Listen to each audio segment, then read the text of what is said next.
Good morning, everybody. I'd like to welcome you to our study this morning. We're going to be studying another praise psalm. It's Psalm 139, and this is one of the classics. This is a wonderful psalm. I hope you enjoy the study as much as I have. We're going to have in our introduction here, we're going to have a couple of verses to look at. One out of Psalm 8, verse 4, and the other is Psalm 103, verse 3, and verse 11 through 12. But David is completely and totally overwhelmed by the feeling that God, the Lord, Yahweh, cares about mankind and about each individual that make up mankind, but more specifically, he cares about David, and he cares about you, and he cares about me. So let's go back to Psalm 8, verse 4. David says, what to God, what is man? He's thinking, and he says, what is man that thou art mindful of him? David is aware of God's creation, the heavens, the moon, and the stars, and the works of his fingers. This puts man in a very special place, more special than any other part of creation. This verse, what is man that thou art mindful of him, is a question that David asked, wondering how such a powerful God could be so aware of such a seemingly insignificant being like himself. Not only did he create David, not only did he create him, but he did not forget about him. He fully remembered the man of his creation. Now let's look at Psalm 103, verse 11 and 12. 103, verse 11 and 12 says this, for as high as the heavens are above the earth, so great is his love for those who fear him. As far as the east is from the west, so far has he removed our transgressions from us.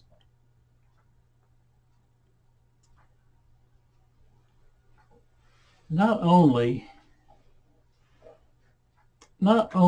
did he not forget about man, but he loves the man of his creation, those that fear him, that believe in him, that trust him.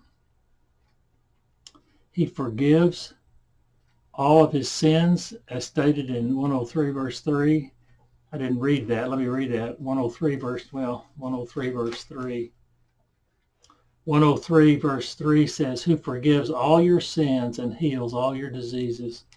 Then 11 and 12 says, for as high as the heavens are above the earth, so great is his love for those who fear him. As far as the east is from the west, so far as has he removed our transgressions from us. So he forgives all of his sins, as stated in 103:3, and his love and forgiveness covers an infinite expanse, an expanse that is higher than the heavens, further than east is from the west. Now, I've told you this before. I want to just take a brief pause here to comment on this verse. As far as the east is from the west, that is not the same as saying as far as the north is from the south.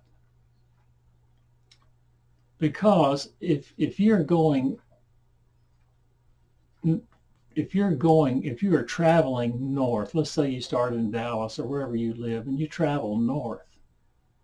You keep going north, you keep going north, you keep going north. When you get to the North Pole and you keep going, then you're going south.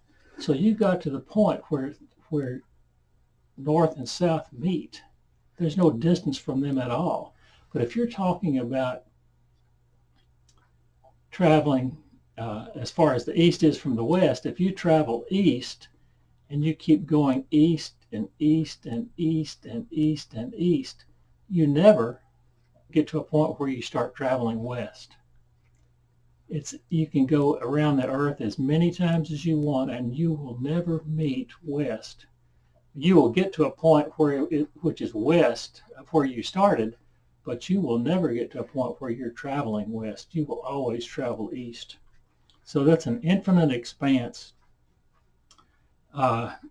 These two Psalms, 8 and 103, would be good to study again at home on your own when you get a chance. We have some videos on those two Psalms that are found in the playlist for the praise Psalms. Look for them, you'll find them. They're very interesting Psalms to study. So what now? He created man, and he loves man, and he has not forgotten man. So we're about to see that at least we're about to see at least three very important things. He participated in every little detail of his creation, of my creation, David's creation, and he set out a plan for my life, and he takes an active role in the daily affairs of David's life, in the daily affairs of my life, in the daily affairs of your life. We're going to see these things as we go forward. All right, let's look at Psalm 139, verse 1.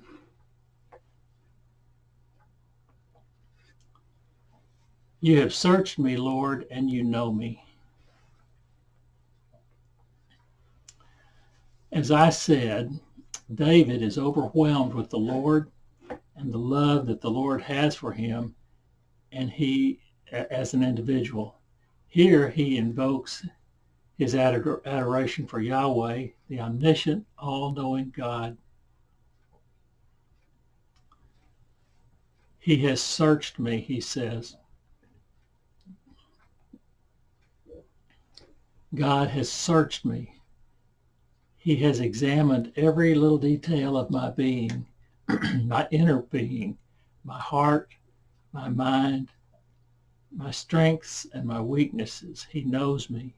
This is an ability and an attribute. The ability to search, that is an ability and an attribute that only God has. We cannot search God, for he is unfathomable. He is infinite. We talked about that last week. He can search us, but we cannot search him. This is an ability, an attribute that only God has, the ability to look on the inside, the inner being. Not only does he have the ability, but he has the desire to search man. He wants to know. He wants to know man. Anybody can look at me on the outside and make judgments about me, but only God can look at my innermost being. Because he has searched me, he knows me. He knows things. He knows all things as a matter of course. No effort is required on his part to know me, but he knows every secret part of my being. My wife knows me better than anybody does, but God knows me completely. He created me. He loves me, and he thinks of me. Now he completely knows me. For this we must give him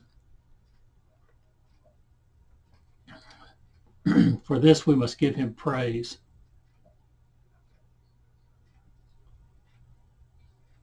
All right. Verses 2 through 4 are a very interesting set of verses about God's knowledge of me. You know, it says you know, you perceive, you desire, you discern, you're familiar, you know, is what it says. Those are the primary verbs that we're talking about.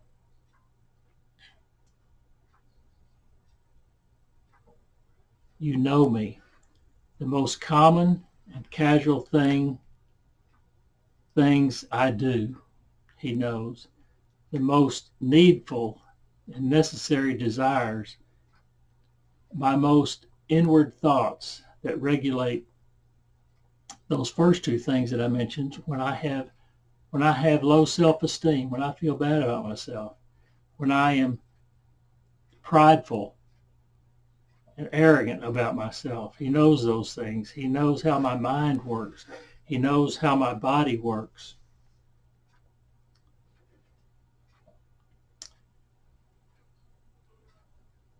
When I am sitting, it says, he says, you know when I sit and when I rise, in verse 2, you perceive my thoughts from afar. You know when I sit and when I rise. You know when I'm inactive. When I sit, I'm inactive. You know when I'm active, when I rise. He says, when I am sitting or I'm inactive. I suppose this includes times of rest, when I'm in bed possibly, but not yet asleep. You know, the wanderings of my mind, thoughts that I have of my successes and failures in my life during the day. As I lie in my bed next to my wife, you perceive my thoughts. You know of my love for her, the thoughts I have about that, and you know of her love for me, for you found her for me. You know, it says there in verse 2 again, he says, you know when I sit and when I rise, when I'm active, when I rise, you know when I rise, and you go through my, you know when I rise and go through my day of work and activity. I suppose this could also include rising up from a full night of rest before my day starts. As I prepare for my day, getting dressed, having breakfast, traveling to the place of my work, you read me, you know me, you perceive my thoughts, you know my thoughts on all of these matters.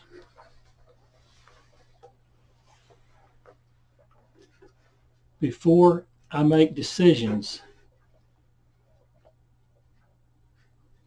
you know what they are. How? Because you know me. Before I am even conscious of my thoughts, you know what they will be. All right, let's look at verse 3. Verse 3 says, you discern my going out and my lying down. You are familiar with all of my ways. You discern my going out. You see or understand the differences. This is what discern means. The why of my going out or my lying down. You know why I do the things I do. These are my active times, and my inactive times again. My laying down, my running around, and my resting are both within your view. I may leave your path, but you never leave mine. That is so powerful. I may leave your path, but you never leave mine. You are with me at all times. I may sleep and forget about you for a time, but you never sleep and lose sight of me. You know, you discern, you judge my active times as well as my quiet times, whether they are meant for you, whether they are meant for good, or whether they're meant for evil, for bad. Yes, that's possible for Christians. You are familiar with all of my ways. Nothing is concealed from your sight. Nothing is misunderstood by you. This should fill us with awe so that we do not sin. This should fill us with courage so that we will have no fear. For this we should praise you. Look at verse 4. Verse 4 says, before a word is on my tongue, Lord, you know it completely. What can I say to edify this? Before I speak every word, you know it completely. You know everything about it. You know what it is that I will say. You know what I am about to speak. You know the nature of it. the reason for it, who it is directed to, if anybody, whether it is spoken in anger or in love, or why it is spoken at all. You know it completely. Let's look at verse 5 and 6. You hem me in behind and before. You lay your hand upon me. Such knowledge is too wonderful for me, too lofty for me to attain. Verse 5 again. You hem me in behind and before, and you lay your hand upon me. We are surrounded by the Lord in the present. We are hemmed in. In the past, we are hemmed in behind. In the future, we are hemmed in before. In the past, regarding our sins. In the present, in grace, blotting out your remembrance of them. In the future, knowing the things we will do and providing for all of our needs. Unless we think that his surrounding presence is distant from us, he is close enough to lay his hand on us. It says he is very near. From that power there is no escape. It is almost like an embrace. Now that is so awesome. His touch is almost like an embrace. Though the Bible doesn't say that it is, it probably is. His hand is upon us, it says in verse 6. Such knowledge is too wonderful for me, too lofty for me to attain. Such knowledge, that is, the knowledge and perception of his presence, is overwhelming. If you ever ponder on his presence and you realize the depth of it and the completeness of it, it is overwhelming. It can hardly be endured because of its wonderfulness. It is amazing. It is astounding. It is well beyond our comprehension, even beyond our imagination.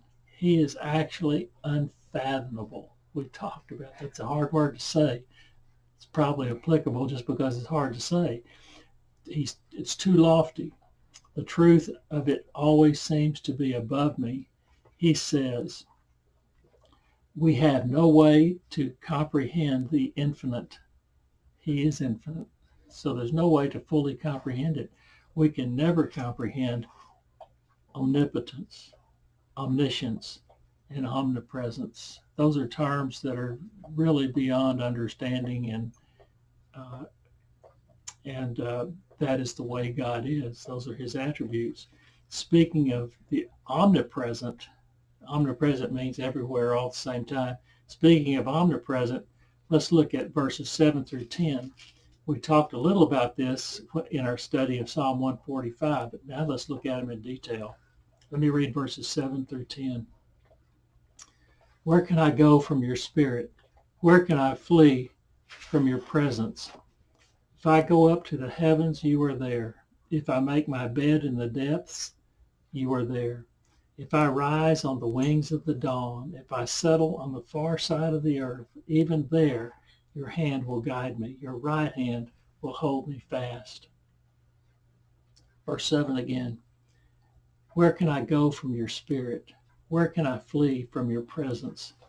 Not that the psalmist wants to get away from God, but what if he did? What if he did want to?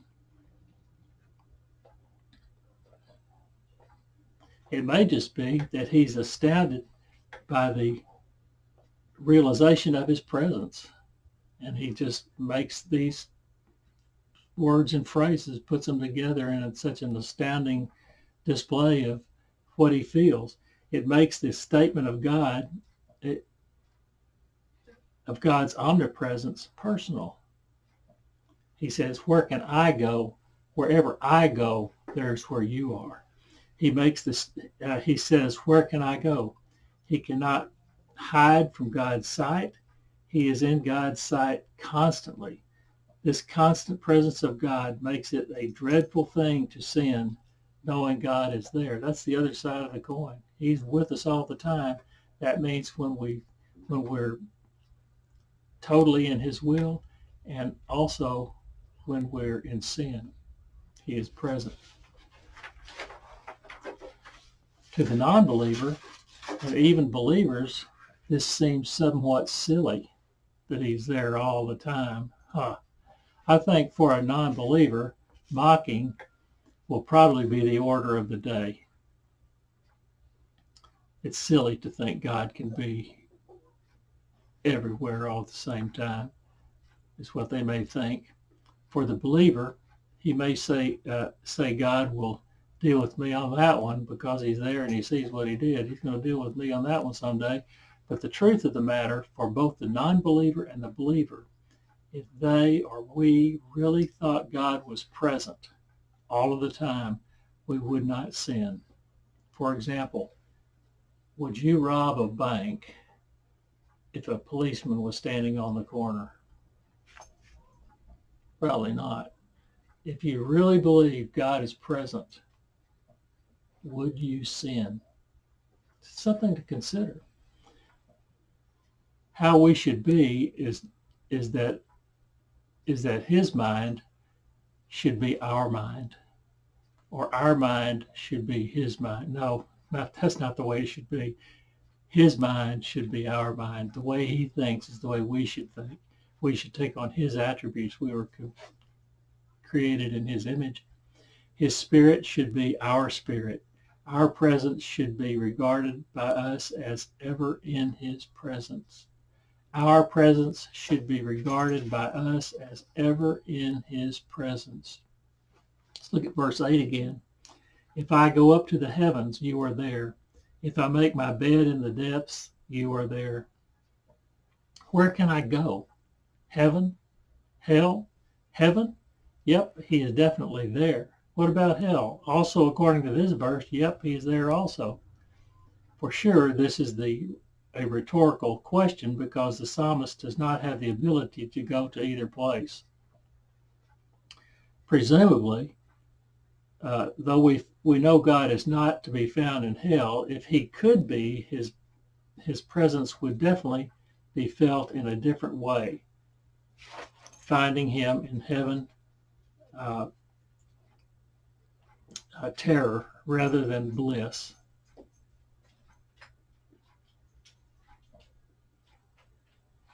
If he could be found in hell, if he could be, his presence would definitely be felt in a different way than finding him in heaven. There would be terror rather than bliss. You might also view making his bed in the depths as full release from God's precepts and law. Drug dealers, bank robbers, so on and so forth. You've made your bed in the depths. From neither is there an escape. God is present wherever you choose to be. Whether the believer sins or whether he's living in God's will, God is present. All right, let's look at verse 9. If I rise on the wings of the dawn, if I settle on the far side of the sea. Could you escape from God's presence in a spaceship at the speed of light? You know how fast the speed of light is? It's 186,000 miles per second. He is not bound by the laws of physics.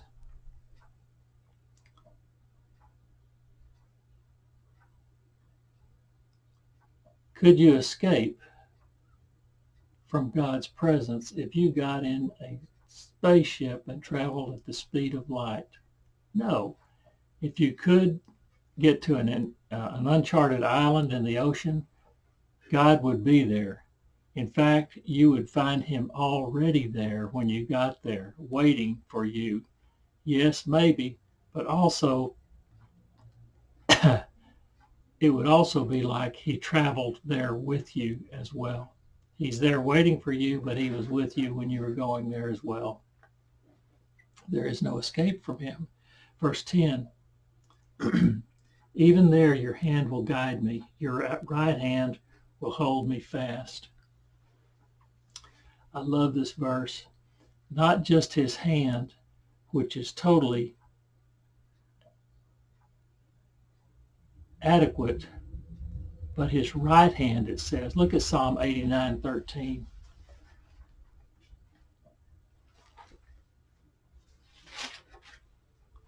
Psalm 89:13. Your arm is endowed with power. Your hand is strong. Your hand is strong. Your right hand is exalted. The exalted right hand. Even if we try to run from God's presence, we would find his hand guiding, leading, covering, preserving, sustaining, even when we try to run and hide from him. Have you ever tried to hide from God before? Maybe not specifically in those terms. Remember him laying his hand on you in verse 5. I said almost an embrace. It does not matter the realms we resort to fleeing from God. We will continue to find him ever present around us, holding us fast, holding us tight, holding us in a clutch that will never let us go. All right. Okay, verse 11 and 12. Let me read those. If I say, surely the darkness will hide me, and the light become night around me, even the darkness will not be dark to you. The night will shine like the day, for darkness is as light to you. Even if I hide in the darkness will not hide me from God. No matter what the hour and why I wish to hide, you know the hour, you know where I am, and you know what I am thinking and why I am wanting to hide from you. What if I'm standing in the light and darkness encompasses me? Yep, you are there. You guessed it. Big problem. I need God. Where are you? He was in there. He is there always in the darkness with you. He is always there, comforting, uplifting, caring for, waiting, watching over through it all. Verse 12, let me read that again. Even the darkness will not be dark to you. The night will shine like the day. You provide light in the dark so that the darkness disappears. If you want to get rid of darkness in a room, all you have to do is bring light into it. For the non-believer who walks in the darkness may say, how would God know? They fail to realize his power. His power is limited. The reality is his power is limitless. There is no limit to it. He is everywhere, all of the time, 24 hours a day, 7 days a week. For the believer who finds himself in the darkness, yes, that can happen as well.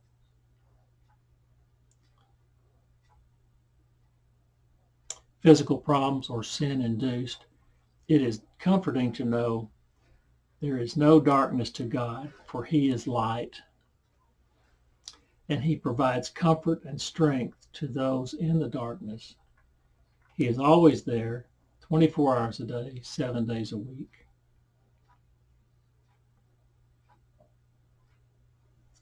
What level of detail does God have in his plan for you? Let's look at verse 13 to 16. Let me read those verses. For you created my inmost being. You knit me together in my mother's womb. I praise you because I am fearfully and wonderfully made. Your works are wonderful. I know that full well. My frame was not hidden from you when I was made in the secret place, when I was woven together in the depths of the earth. Verse 16, your eyes saw my unformed body, all the days ordained for me were written in your book before one of them came to be. All right, verse 13 again. Let me read it. For you created my inmost being. You knit me together in my mother's womb. You created my inmost being. Oh my, you knit me together while in mother's womb.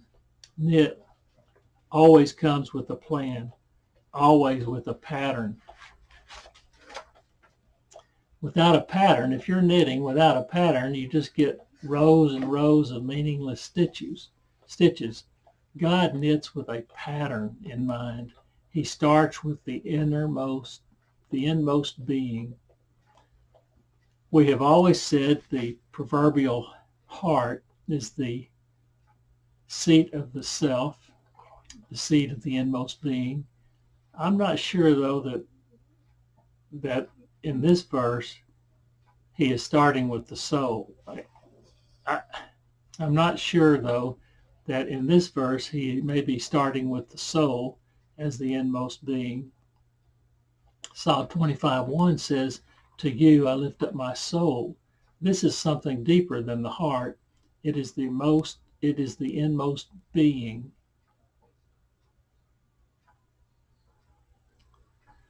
Verse 14, I praise you because I am fearfully and wonderfully made. Your works are wonderful. I know that full well. I praise you. Why? Because I am fearfully and wonderfully made. Remember all of the thoughts the psalmist had in the first part of our lessons in Psalm 8 and Psalm 103. He has no science of anatomy at this point. He is just has admiration and reverence for the Creator. Your works are wonderful. Our bodies and minds are well beyond our understanding. We do not have the slightest understanding of how anybody could design such a complex organism. The evolutionists think it just happened. Started with we won't go through that again, but I wrote a whole book about it. They started from just a puddle of primordial ooze, and from that everything just knew how to evolve, and that's how the human being came into existence. Seems silly to me.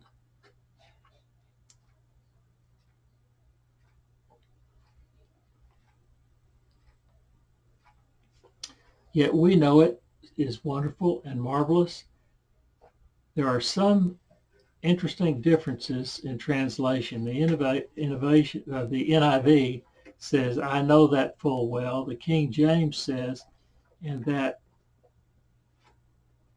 my soul knows right well. I know at the level of my inmost being, my soul, that I am fearfully and wonderfully made. I did not come about by trial and error. I was created. Deep down, my soul knows this.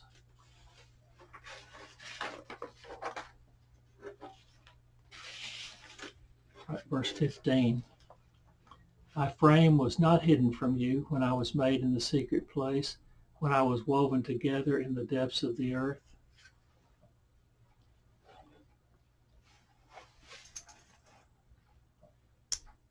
The NIV says my frame.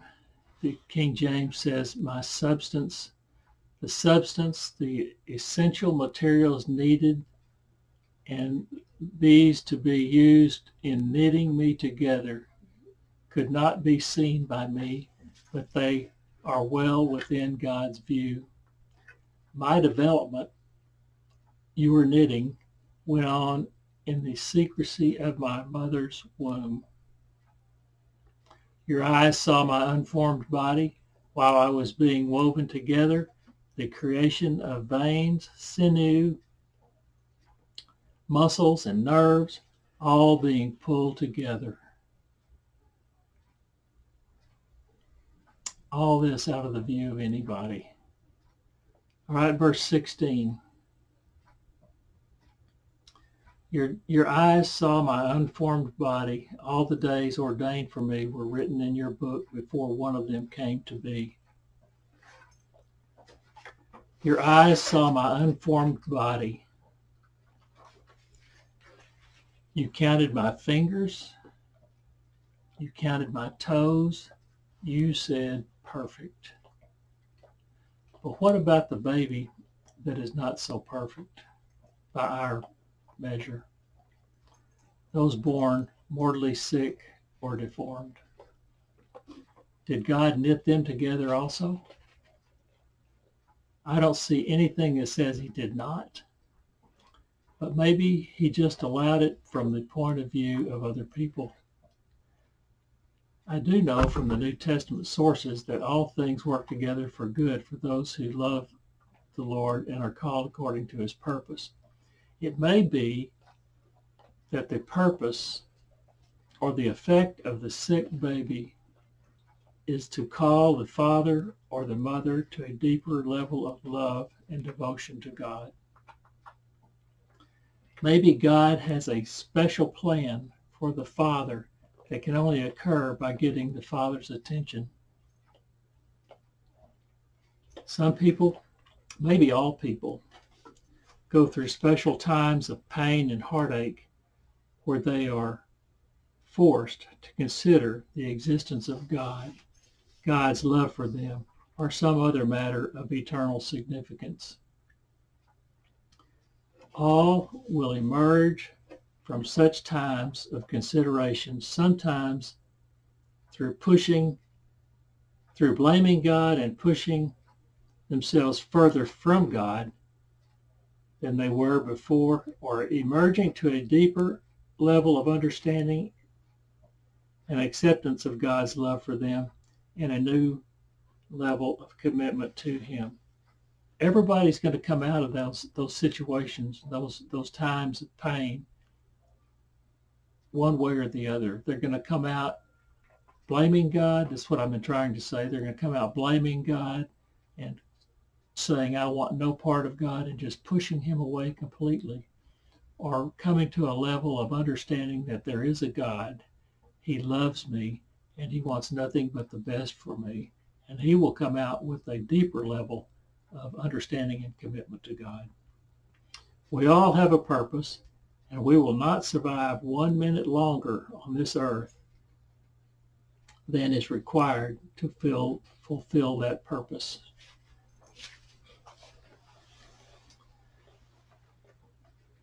All right, the potter saw the vessel still on the wheel, and guess what? This potter, the worker, this creator, in addition to planning out and creating every detail of my body, created a plan for my life in every detail, for every day of my life before any of it came to be. God saw us before we could be seen. He wrote about us when there was nothing of us to write about. Let me read verse 16 one more time, then we'll move on. Verse 16 says, I praise you because I am fearfully, no, it's 14, I'm sorry. Your eyes saw my unformed body. All the days ordained for me were written in your book before one of them came to be. All right, let's look at verse 17 and 18. How precious to me are your thoughts, God. How vast is the sum of them. Were I to count them, they would outnumber the grains of sand. When I awake, I am still with you. How precious it is to think of you. Have you ever just pondered on God?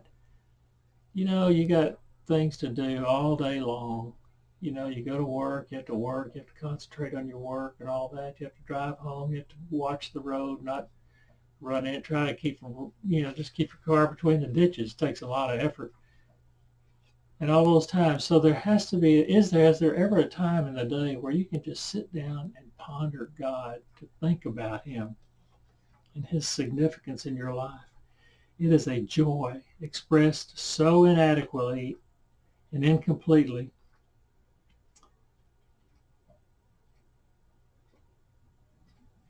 in our physical state. We are not, in our finite bodies and minds and situations that we exist in, it is impossible to comprehend fully God. We've talked about that before, once already today, and before that last week, and before that probably the week before that. He is incomparable. He is infinite. He is unfathomable. But that does not mean that he is not happy with our thoughts and with our praise of him. He knows how we are. He knows what we are capable of, the limitations of the human mind compared to him as an infinite being. It is a joy expressed so inadequately and incompletely in returning love for love and thought for thought as best we can in our physical state. But to consider your thoughts about us is overwhelming. Verse 18. Were I to count them, they would outnumber the grains of sand. That goes back to his thoughts. Were I to count your thoughts, they would outnumber the grains of sand. When I awake, I am with you. The vast number is uncountable. You could eventually count the grains of sand, maybe, if you had an infinite amount of time. But that's just a phrase that is intended to mean uncountable. It is a task that would never end, counting his thoughts, that is. He thinks on us infinitely. When I awake, I am still with you. God's thoughts about me go through my mind when I go to sleep. He is ever with me, and I am ever with him. When the psalmist wakes up, he finds that God is still with him. God did not have to return to him. He is there the whole time, even when you're sleeping. At verses 19 to 22,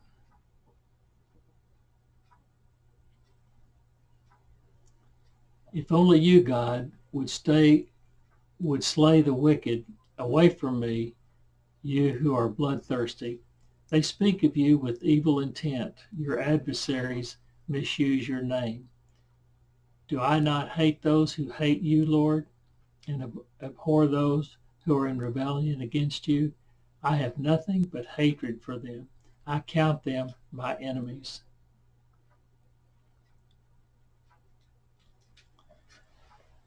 That's pretty strong.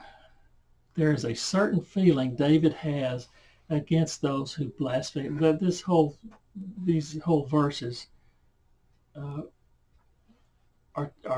really, really incredible. There's a certain feeling David has about those who blaspheme God and do wicked things in his presence. I believe David wanted to fight Goliath because Goliath blasphemed God and probably mocked him in front of the entire army. You can read 1 Samuel 17 and look for that. Verse 19 again, let me read it again. If only you, God, would slay the wicked away from me, you who are bloodthirsty, he says. David is probably thinking that God, being present, sees the wicked things done in David's presence, and he should and would remove from David's presence. God will not always let such behavior be tolerated in his creation, but he also doesn't correct it at the time necessarily every time. Verse 20 says this, or let me read it again. They speak of you with evil intent. Your adversaries misuse your name. The speaking, the blasphemy, the unholy talk, that's what is getting to David. Those unbelieving ones have mouths and tongues created by God, and they insist on using them against God. It sickens David, and he wants action by God.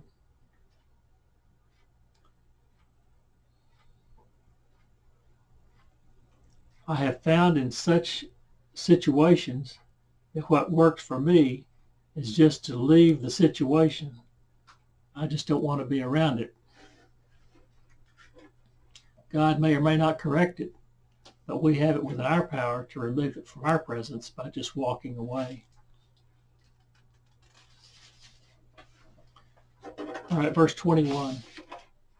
Do I not hate those who hate you, Lord, and abhor those who are in rebellion against you? The psalmist hates those who hate God. That's what he says right here. And what is really interesting to me, to say a person hates God, that's one of the attributes of a person who fits the definition of our phrase, walking in darkness. A person walking in darkness, the very first point of our definition is he hates God. He doesn't have to physically say he hates God, but he shows his hatred and disdain for God by his actions. He hates the things of God, his people, his word, and anything related to God. He likes living in the darkness and sees no reason to change. In fact, he prefers living in the darkness. So this first point is, the psalmist says those who hate God. He is not ashamed of his hatred. In fact, he considers it a virtue. I hate God, and I think that's just great. Jesus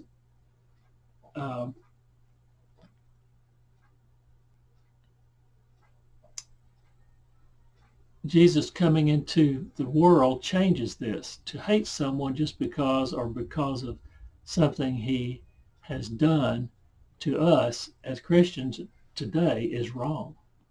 I think Jesus made it clear that hatred of a person for any reason is not acceptable. For Jesus forgives us, for Jesus' forgiveness was the word and action for dealing with people who have done something against us. Forgiveness. Here I even have a problem using the word hatred. It seems more like righteous indignation, but the Bible says hatred, so I guess enough said. Let's look at verse 22. I have nothing but hatred for them. I count them my enemies. Wow. I had the same comments I had in verse 21. For some, one to be my enemy does not necessarily mean that I hate them or that I should hate them. A fight may even ensue, but the operative word is enemy, not hate. All right, verse 23 and 24. Let me read all of it together. Search me, God, and know my heart. Test me and know my anxious thoughts. See if there is any offense in me. See if there is any offensive way in me, and lead me in the way everlasting.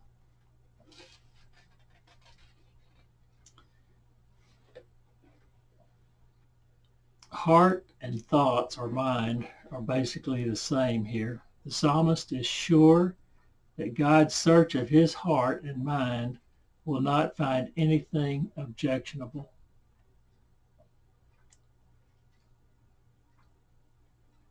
This is what I say about that. Do you really want God to examine your heart? Do you really want him to know what's in there? Here's a man who just said, I hate them. This sounds like malice and malicious thoughts.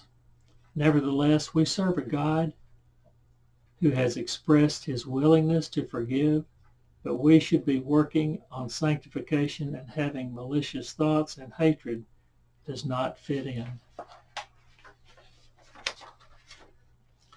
This does not mean that we are to tolerate evil and wickedness. We should be trying and praying for direction and staying in the way everlasting. The phrase that is there, lead me in the way everlasting. We should be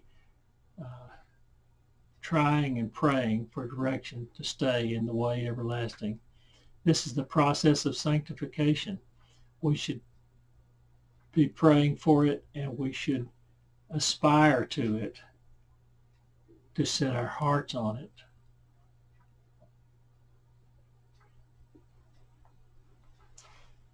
Nevertheless, David wants God to examine his heart, and should he find anything objectionable, sinful, change his heart. He does not think there is anything, as we do not sometimes. We may justify things to the point where we see no problem where there is one. Times like those are when we need conviction of the Holy Spirit.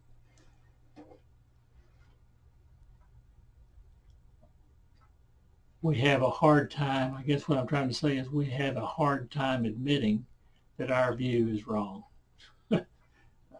See, I have no other way to put it. Also, there may be times when we know we have sin in our hearts. These are the times that prompt my comments